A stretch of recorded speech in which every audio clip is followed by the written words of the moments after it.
Episode 6. The Promise and the Pharaoh. The tower was abandoned. The voices scattered. The dream collapsed. But not all were lost to the dust. One man remembered the breath. One man heard the whisper. One man answered the call. Terah took Abram his son, and they set out together to go to the land of Canaan. Genesis chapter 11, verse 31. They stopped in Haran, halfway to the promise. But Abram wasn't made to settle, because the breath still stirred, still whispered, "Go from your country and your kindred and your father's house, to the land that I will show you." Genesis chapter 12, verse 1. This wasn't just geography. This was destiny.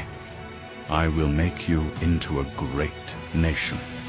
I will bless you, and through you all families of the earth will be blessed. Genesis chapter 12, verse 2-3. This was the promise, not just of land, of restoration, a return to the garden, through one man and his bloodline. So Abram obeyed.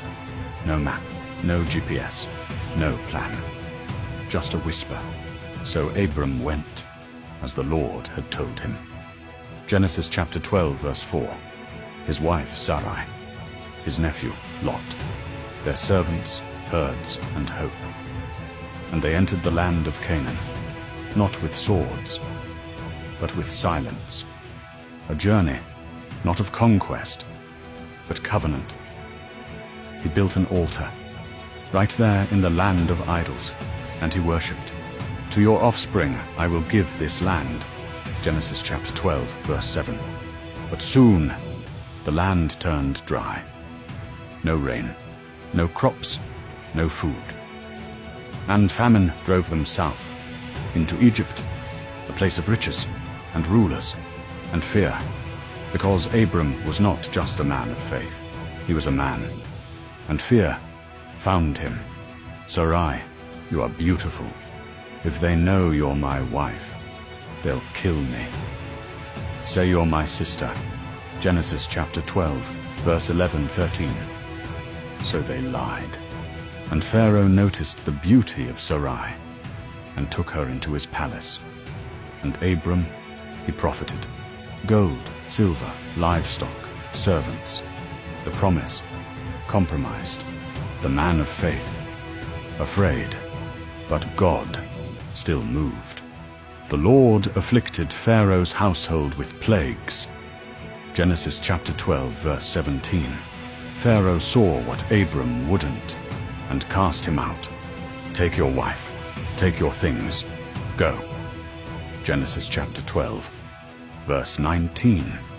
So Abram left Egypt, heavy with wealth, but humbled, back to the land of promise, back to the altar, back to the breath.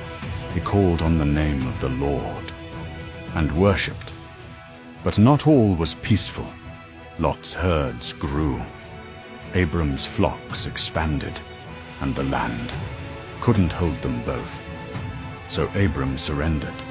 Let there be no strife between us. If you go left, I'll go right. If you go right, I'll go left.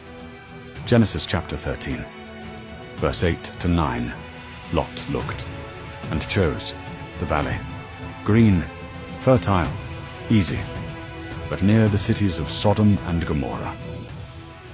Places already known for wickedness. Lot pitched his tents near the false kingdom. Abram stayed in the hills. And then, lift up your eyes. All the land that you see, I will give to you and your offspring forever. I will make your offspring as the dust of the earth. Genesis chapter 13, verse 14, 16. The promise renewed. Not because Abram was perfect, but because God is faithful. Abram built another altar. 3 now.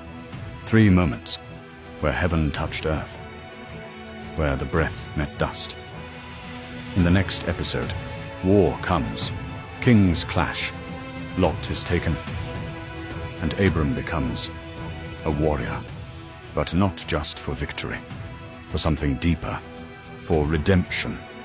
If you hear the whisper, if something inside you aches to remember, hit like, hit subscribe. Share this with someone who knows. The garden isn't gone. It's hidden, and the breath is still alive inside you.